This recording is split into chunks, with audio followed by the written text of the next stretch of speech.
Look, I'm lucky. I get to break down music videos for a living.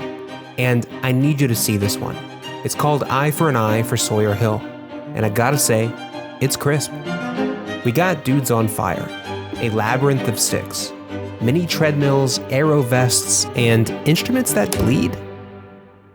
Today is our lucky day because I'm talking with Canadian director Sterling Larose, who's, well, done this before. Also, on TikTok, he says he spends an obscene amount of time making treatments. So I asked him if he thought putting more energy into a treatment actually increases its chances of winning the bid. Let's find out. Ever wonder how top directors make treatments like these? There's a few ways, but an important one is showing the right reference images. And I don't mean what you can search for in a web browser or screen capture on your phone. Finding those absolutely perfect reference images, in my opinion, is made easiest with FrameSet. Skip the painful, messy, time-consuming search process. They've got tools for that. It will cost you nothing to get started, so try it out. Well, Sterling Larose, welcome to the podcast. How you doing? I'm good, man. I'm good. Really happy to be here. Well, I'm happy to be breaking this piece down with you. Congratulations. It's awesome.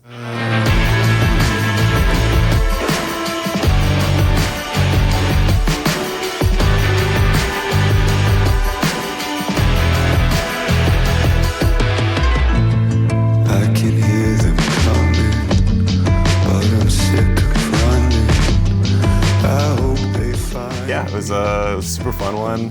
Some of my favorite shots are in here, so I'm really stoked to talk about it. What are those favorite shots?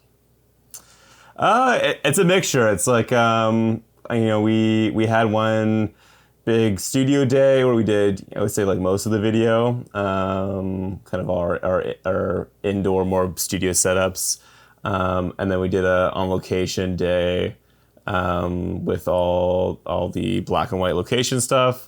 And there's some of the, obviously a lot of work went into all the studio setups and that took a whole team. And then the location work was, skeleton crew of like 5 people. And there's kind of, I think it's the snow shot over top, which is a shot I've always wanted to do for a long time. And the shot of him walking over the grass in the black and white are my 2 favorites probably. Yeah. Let's get into this a little bit. You said you've been wanting to do it for a long time. What was holding you back? Well, I'd written it into a few treatments, and I think they just didn't go anywhere.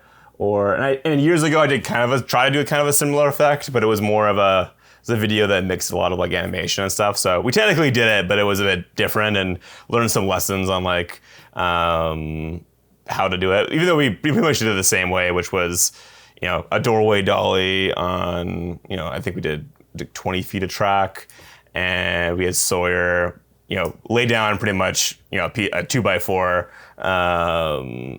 Great BTS. And we just pushed them along this, little strip of snow that really great production designer Joseph put together. What is that stuff made of? Is it actually ice, like snow? No, it's like I don't know. It's the same stuff they use in like all the Hallmark movies. It's like fluff.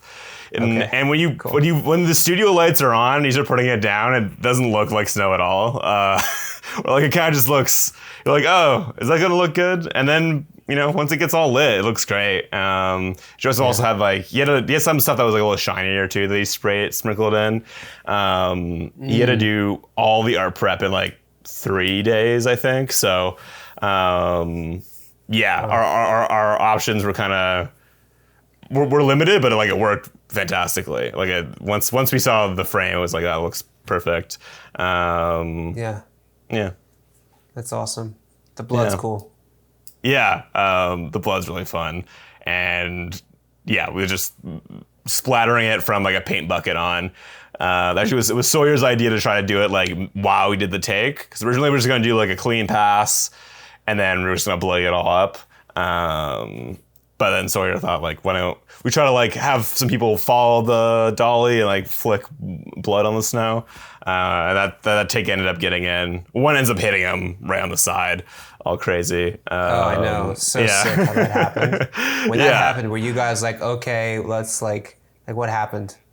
Yeah, I mean, that happened, you know, there's a little bit of, and then everyone kind of realizes, like, because you're afraid, like, the take's gonna, like, die there. Sometimes, like, you know, an actual performer something goes wrong and they break. I think, you know, actors are normally better at not doing that because they know, but, like, you know, musicians are normally sometimes not as used to the camera, but Sawyer was a natural and kept going, and it was, from there it was like, well, that's now our master take, and we're gonna have to keep that for the rest of them, because we're gonna use that hit and then cut into this stuff here, which is the where we took a moment, had our like bloody up the background, because we wanted like it to feel like a battleground, so it was even more. We couldn't get that all in one take, obviously.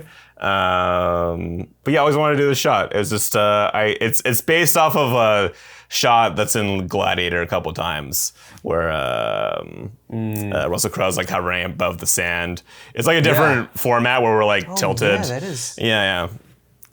Yeah. I've had that GIF in like probably like 5 treatments, and finally I was like, all right, finally get to do it. Yeah, you did it, and you did it well. I mean, it's like really man. sturdy. This there could have been some shake, but like you're working with speed rail, the doorway dolly, the centipede dolly tracks. I mean, it's really clean. Yeah, I mean, all credit goes to Dennis and his team on that. Like we didn't have any time to test, didn't have like a pre-light day or anything, so it was just kind of a hope it all works. But we really didn't have much. The only like workshopping we really had to do with that shot was just like the timing of it for the part of the track that was set aside, and yeah, that was kind of it, honestly. So his performance was pretty great off the bat. Obviously, we played around with some different things, but it kind of all first shot of the day, and it came together really nicely. Yeah. What speed did you guys? Because it looks like he's performing slower than in real life. What speed did you guys actually play back at? We did 1.5, so we did 36 frames per second. I see here. Yeah, 36. Nice. Just because for my even though like the songs, you know, the performance is somewhat, you know, on the slower side, my experience is still just anything above 1.5 gets like pretty hard for the artist sometimes. Because you don't think it doesn't sound like that much, but then you hear the song back, like you gotta really move your lips. So if you're going like 2 times, you start to like see them trying to chase it in the playback when you do it in slow. And we weren't really, it was on the day kind of call to do that, because I think we had talked about it, but we hadn't, decided, and then we just tested it, and it was really like the way his hair mostly moved on the snow.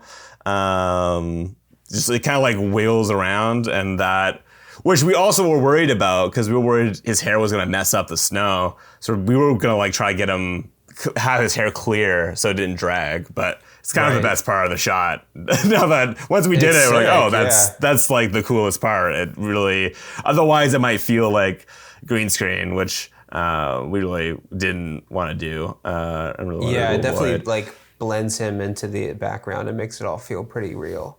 Yeah. I mean, let's talk about how you did this stuff here. I think it's really awesome that you made these objects kind of bleed into the snow. Is that something you did in post or practically?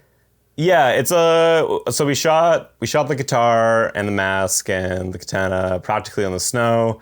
Then we shot a clean plate of the snow, and then we shot it with the blood on there, with no object. Well, the blood was more of a reference. Like, I think they grabbed the texture from it, but like the shape of it itself was all VFX. But we had the practical like snow, like blood-soaked snow texture. But yeah, no, a really great VFX team did the just so, because it was a hard one to explain, because like it's not I wanted it to feel like a, you know, like kind of like blood soaking under like a clothes after, you know. Yeah. In a movie, someone gets stabbed and the blood it comes out from under. So that was kind of the effect we're trying to get. And we workshopped how to do it practically, but like with the time we just couldn't. But I think it looks really great. The VFX team really like knocked it out on these ones. Yeah, you fooled me. It's great. It looks practical to me. Well, I think that's, having the reference always helps so much, or anything like real to grab from makes such a difference. Because there's so many like subtle, like almost like subconscious things that you don't, like just like the camera noise and stuff. And really good compositors can, kind of recreate all that stuff. But like I think our blood, we just did one big like pool, but I think it gave them enough that they were able to, mask the layers and I think add the feather and all that. So. Giving the VFX team as much to work with as possible, even if it's not the exact thing they're using, it's crucial. Yeah. It's awesome. I mean, a really great supervisor on this as well. Ray really knocked it out of the park. Yeah. Let's talk about Ray and talk about supervising because I imagine it's something to do with this setup. They did. They had a very big part of this. Let's talk about this one. I think they were the MVP of this shot because they were down to do something potentially dangerous, and it's under a cloak of I don't really know how they did it, but I mean we built this set. Joseph built this set, and we had just some. It was either Helios or like Titan tubes. I think they were Helios tubes. Could be wrong. On the ground, just to simulate the flame, with Sawyer standing there. There was no real fire in the studio, but we know we wanted to do. If we could do real fire reference, we wanted to. We tried to figure out how to do it in studio or like do it in the back lot of the studio, but sure. I think if we had the time, I think we would have tried. But what ended up happening was, Ray just took a lot of references. We chose right after the shoot. We chose the takes we liked, and then I believe the next morning they took the pants and the boots, and they took them and like matched up the shot on their Sony FX3, and cool. Pretty much doused them in kerosene, I imagine, or gasoline. Now that I really look at it, you can see like the stiffness of this. I mean, it's definitely a pair of legs and feet, but when you compare it to this, there's like just a little movement happening. But honestly, in the few seconds you have it here, there's no way I can tell. You're saying in the studio, like these flames here aren't real. So were they just composited in from the separate shoot? Yeah, they composited in from Ray shooting. Shooting them the next day, just on black essentially, but with like a mannequin essentially, to try to like to match his. They tried to match like the frame and his position, and then lit them on fire. Essentially, kind of. All on their own, but they were very down. Amazing. It's also their katana in the katana shot. It's amazing how much effort goes into just this maybe 1 second shot. Yeah, I mean, my favorite part of being on set is those. I mean, especially with this, like we didn't have really great team, but with how fast the lead up is, we didn't have all the time to figure stuff out before, and you never really do, even if you think you do. I find.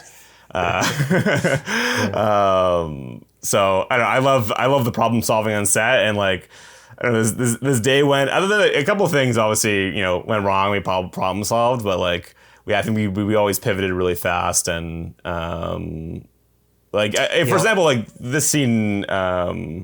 Was a bit different conceptually, or like the intended look was a little different, but it originally it was supposed to be more in like a sea of fog that was like very instead of a black backdrop, it would be kind of like mid-tone gray. But after trying to fill the studio over like our hour-long lunch full of fog and it was being clear we weren't able to fog up our space well enough with the machines we had. So you have to make those calls and run with it. And I mean, it's easy to get kind of like, I don't know, like tunnel vision where you're like, but it's not quite the thing. But then if you it was quite foggy still, but because of how like how big the space was, which was necessary because we kind of had to like build. Our art was always just working a step forward than camera, just building the next set, getting things ready. Because we motored through, I think it was like 7 or 8 kind of like scenes throughout the day. So I think one thing that stuck out to me when I saw this piece was just his movement while he's like stumbling around with these arrows in him. Like honestly, I couldn't tell what was happening, that he was actually walking, but it's a movement that's like so unique and specific. And it was fun to know that he's actually walking on a treadmill and the camera's spinning around him. I had no idea that's what was going on. Yeah, that was Dennis's idea to do the walking pad. I think Amazon, I don't know, $100-$200 walking pad that pretty sure we returned after. Nice. Yeah, I mean, the Amazon rental is always always comes in handy. It was the part of the day where we're running behind, and it was also a very important scene, so we had to get it right. But in another world, like we could get hung up on performance and, kind of like struggle to find it kind of thing, because it's kind of a difficult thing. You have all these arrows strapped to you and you're stumbling around and you're singing, but like he snapped right into it and found a really nice rhythm. And also like he wasn't too freaked out, because I mean it was a bit of Adrian, our first AD, we're all very like cautious of like the walking pad's going very slow, but he does have like, this vest full of arrows. We don't want him to fall. It was like, we had to be, there's a lot of elements and it's easy to be really focused on the visuals, but then, and occasionally an arrow would drop out and fall on the walking pad. We're like, okay, we got to stop and let's structure it. And that's a lot of pointy objects stretched to someone who's walking and not looking at where they're going. And that could all like, he could have gotten really in that headspace. But he really iconic.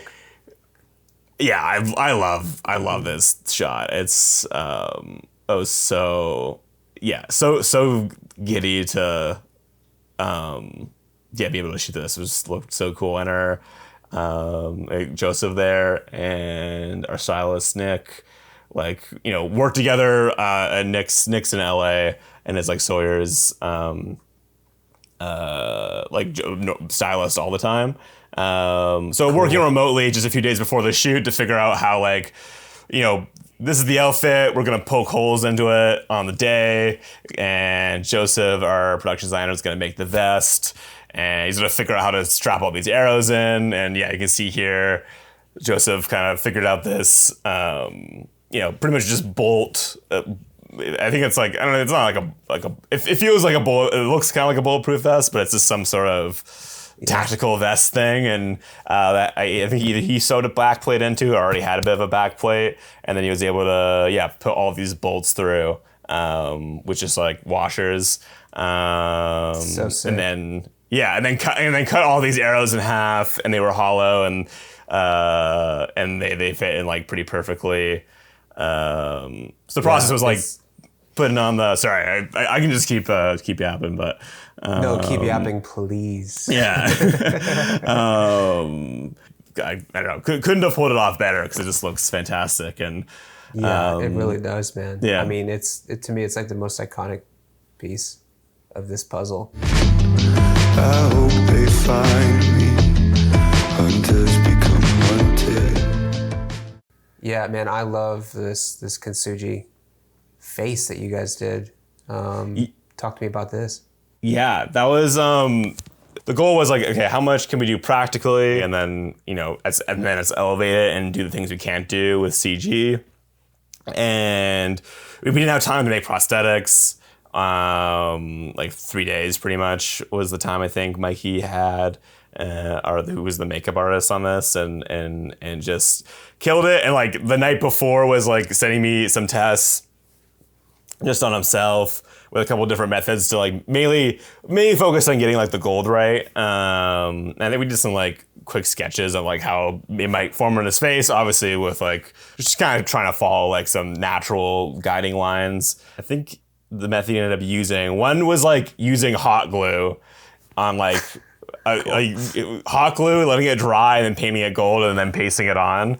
And another was with like silicone, and I can't remember which one he used because we wanted mainly because just with only like a week of post, we wanted to make sure that like if we had to ship the shot how we shot it, it would look great and we would be happy. And on the set, it looked great. It was like just the gold lines, which pretty much are all there right now. Like those are all the practical lines essentially. I gotcha. Nice. Final effects was done by a guy named Tim Hendricks, who whipped these up super like face tracks and like cracks and other stuff on and did it crazy fast. Wow. And yeah, couldn't be happier under the circumstances. It's cool. Yeah, my partner does ceramics and does this kind of thing. And the idea that you had to put it and make it someone's face, I think is really cool. Thank you, yeah. Let's talk about this palace, this labyrinth layers, the 7-layer dip of sticks. This is sick. So this is another idea, that was from probably, I think just one other treatment that didn't get made, which, if I guess if anyone needs any confidence boost that writing a bunch of treatments that don't get made is bad, then I always try to like whenever I'm in a similar world, I do kind of try to like just skim through old treatments just to see that didn't get made, just to see if like there's an idea I can harvest from like a previous version of myself. Because I don't really remember sometimes, and they're like, oh, okay, actually that could be so, or like it's an interesting way to look at it that you're maybe not looking at it. I think all directors do that. I think they like harvest up all these ideas, and they're just is this the one I want to spend it on? Yeah, definitely that too. And then I watched Throne of Blood, the Kurosawa movie, as well. And I can't remember if the idea was already in there or like it was in like my mess of notes. And then there's some scenes in a forest where it's like black and white, and there's kind of like some thorns, mostly like branches more so. I can send you the treatment as well if I didn't send it, just so you can see the references. We're gonna look at it. Yeah, okay, sweet. We're gonna dive in. Okay, amazing, yeah. And then once again, like Joseph, very MVP, just went into the woods outside in Toronto and harvested some branches. And like, I think in time we would have, or he would have 3D printed some thorns, or, but like under the circumstances, we kind of just had to. The thing of clay just like on there is another one of those things that's like everything was coming together so quickly, and I see. These things are like made of clay. Yeah, if you start looking closely, you can kind of like I can see that. It's very, and I'm sure a lot of people can relate. It's like, yeah, you're a little nervous before, and then once everything's up, it's like it's crazy what the 30% movie magic does.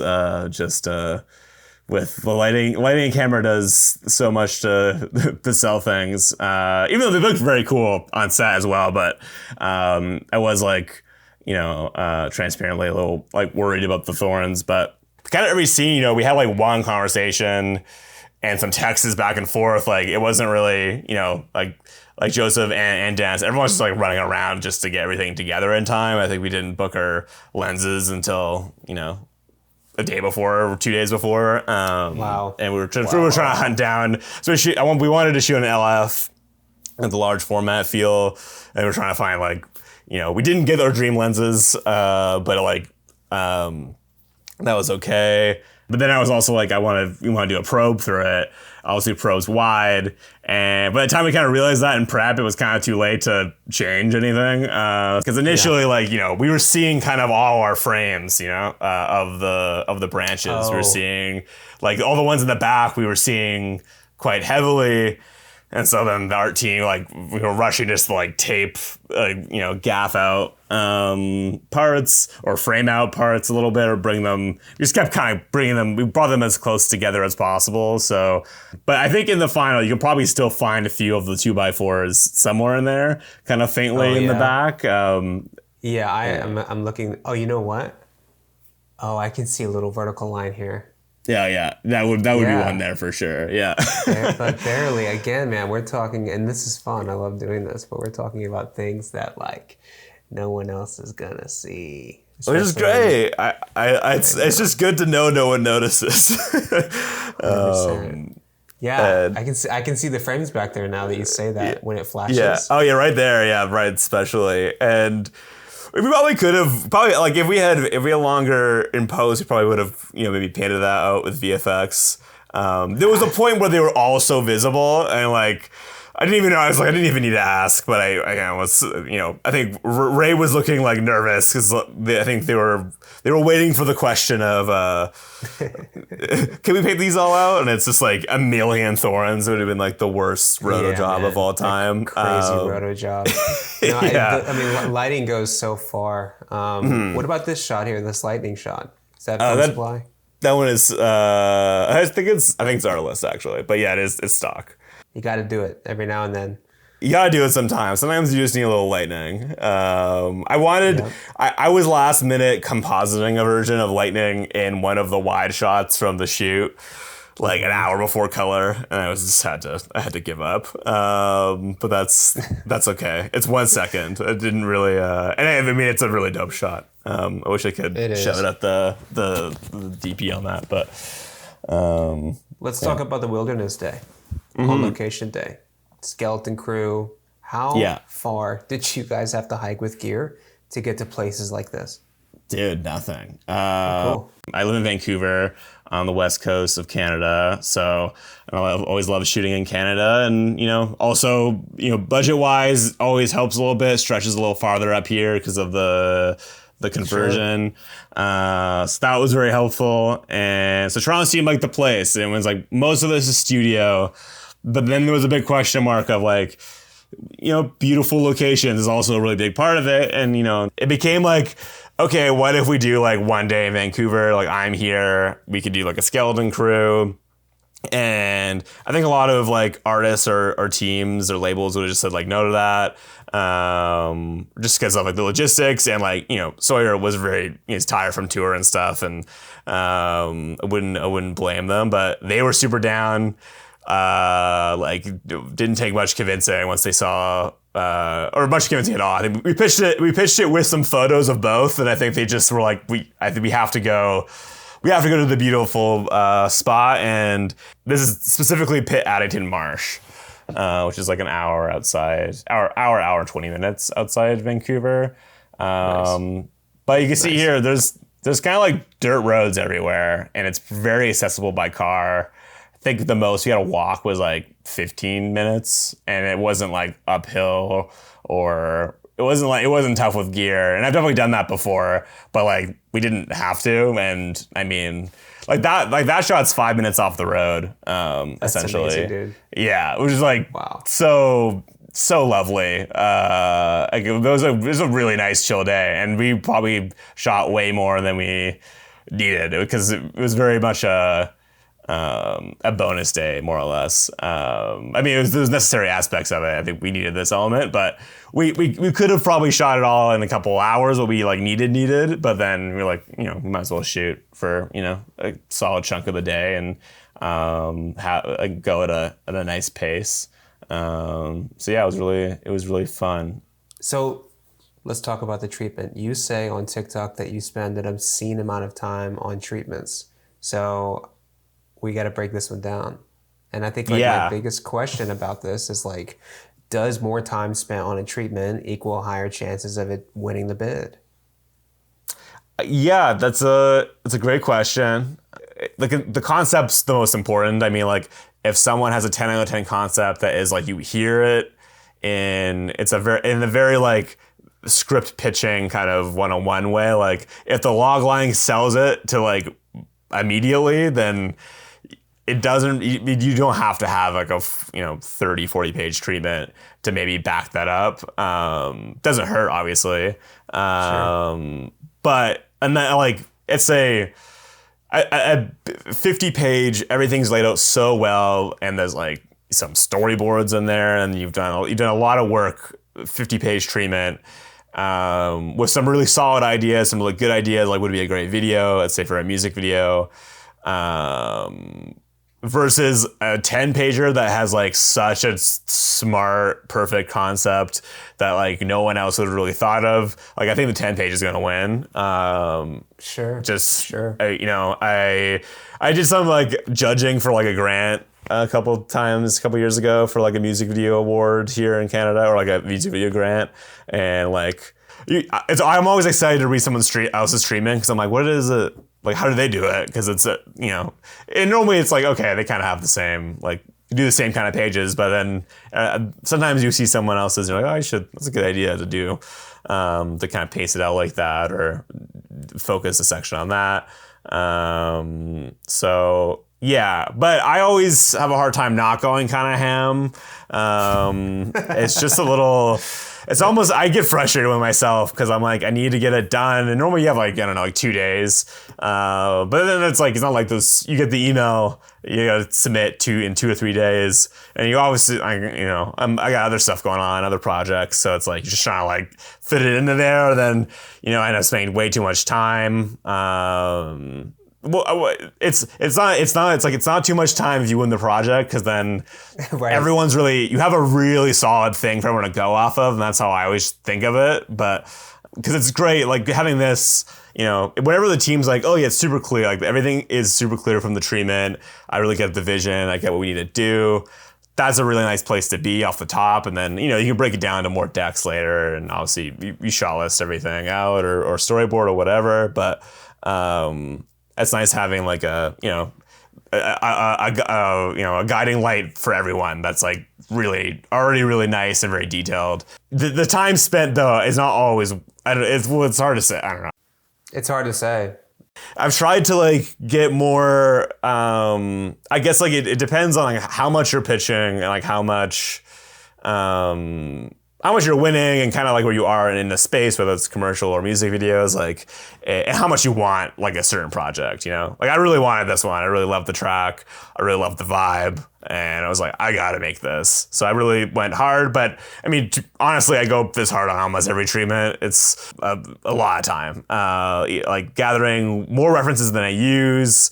More time brainstorming, and I always just hope that like if it doesn't work out, then this will be useful later. But right. Then when you get kind of into the like, you're pitching maybe like 3, if with an agent or something, you're pitching like 3-4 treatments a week. It's like you have to. And I kind of went through that this past like summer in a bit, where I was like, I gotta like find a way to do this faster because I'm pitching way too much to do this efficiently. And so I've gotten a little better, but it still takes too long. Yeah. And this is a beautiful treatment, man. I mean, I think if I were to take all the pages and break them out and look at them face value and compare them to the final work, I mean, it's pretty darn one-to-one, from color palette to stylistic choices to some exact scenes that you have. I think it's really robust, and I can tell how much work you put into it. What's something about treatments that you have found, like maybe it's your tone or something that you say in each treatment? Like, what do you do with every single treatment that you think maybe moves the needle a little bit? Well, this one, I did do something that I think, maybe I don't want to be too confident, but I think I would have won it without this. But at the end, I like cut together a couple of clips for my work to the song in like black and white. Just to be like, this is my style and this is how I see it. So I always find like, or some projects, I'm like, I have a lot of work that is kind of spread all over that kind of is like this. Like this shot here kind of is that vibe. And so, I don't know. I did that like right before submitting. I almost didn't because I was like, oh, I don't want I didn't want to cut this. I don't want to cut a little reel together. Like that felt extra. I'd already been working all day on the treatment, but it's interesting. If I hear you right, you took the song and you took some of your best work from past projects, turned it black and white, and kind of placed it into the song as if trying to like cast your own style of work onto the song to prove that you might be a good fit for it. Is that what you're saying? Yeah, no, pretty much. Yeah, like cool. It wasn't even like it's not like my favorite work, or like it's some of my favorite work, but I only used anything that was like in the realm of the video, which was like these visually like these big vistas that are shot very classically on sticks, and like these more like surreal moments. So I just kind of, smashed them that together into like a 30, I don't know, it's like 20 or 30 seconds. Really only took like half an hour probably, but I was like, probably for hours before as I was doing this treatment, I was thinking about doing it. I was like, should I do that? Is that like worth it? Like if I lose at this treatment, like I'm gonna be annoyed that I spent time doing that. But it didn't actually take much time. Super interesting. I never thought about doing that. I think that's pretty smart. Yeah, I don't know. I haven't done it very often, but then I did win this video, so I guess that maybe that was a factor. But an important lesson I learned very quickly doing music videos was like I'll never like the video personally if I don't like the song. Even if I feel okay about the song, it's like I'll never like the video because they're just so. As much like you can do as much as you want, but like they're so intertwined. It's like if I don't like the song, I'm always gonna not like the video. And other people might like the song and they'll like the video, but I think those are just bad matches. So I try to only go with I try to just pick songs I really like. Even if you make gold out of the music video, if you're not really relating to the song or don't enjoy the song, it's gonna be hard for it to just be a really great video. Yeah, and nothing really changes, and even like, because I remember kind of, gaslighting myself, hearing like a demo, and be like, okay, it's gonna get better. It's gonna get better, and then it never got that much better. Like, the mixing got better, I guess, but or it got mixed, but like the core, it wasn't the fact that it was a demo. I just didn't like the song personally. Yeah. Like another like early music video learning experience is just like should avoid spraying down, shooting 3.5 minute takes every time for everything is just not, as I'm sure you've experienced, is like, you just end up with like a lot of the same best moments. Yeah. A lot, dude. Yeah. I mean, my first music videos, I would take every cool setting that the artist is in that involves performance. Yeah. And I would just run the whole song. And I'm like, I'll find it in the edit. And exactly, listen, that's a way to do it. But it's a long and hard way to do it. That's for sure. It's a long and hard, and it's long and hard not just in the edit, and it's also like it's burning the time of the day. Because what I would find is I was like, oh, like the last chorus is the best every time, or like the same whatever part of the song is like the juiciest performance wise would be the best in every scene because they have like the whole thing to warm up. So 100%. It's just like. You can be so much more focused when you're like, okay, this is just this verse we're shooting. And I think it's helpful to know your edit too, in your head. Because if you know that you're not going to be using, if you're not going to introduce this entire scene that involves performance until halfway through the video, then don't spend the time recording, the performance for the first two verses, Yeah, you need some safety too. Like, I don't want to screw myself over and have like, if we get to the end of the day and we have to cut a scene, I don't want to have no chorus or no verse or whatever. That's why we do it. I think maybe in the beginning, like, you're just scared a little bit. You just want to have enough to make a video, right? No, 100%. And so you save yourself maybe a little too much by recording all that performance you don't really need. Yeah. And then you do just spend back in the day, I would spend like a month editing it. It would take forever. Yeah. And you're making a music video for $1,500 or nothing, or the normally you have the time, or the artist is chill and it's a local band or something. But timelines get much shorter, and you have to be you don't want to be relying on finding it in the cut. Yeah. Totally. 100%. Yeah. Well, Sterling, thanks so much for this time, man. It's great talking to you. Of course, man. Yeah, you too, man. This was really great.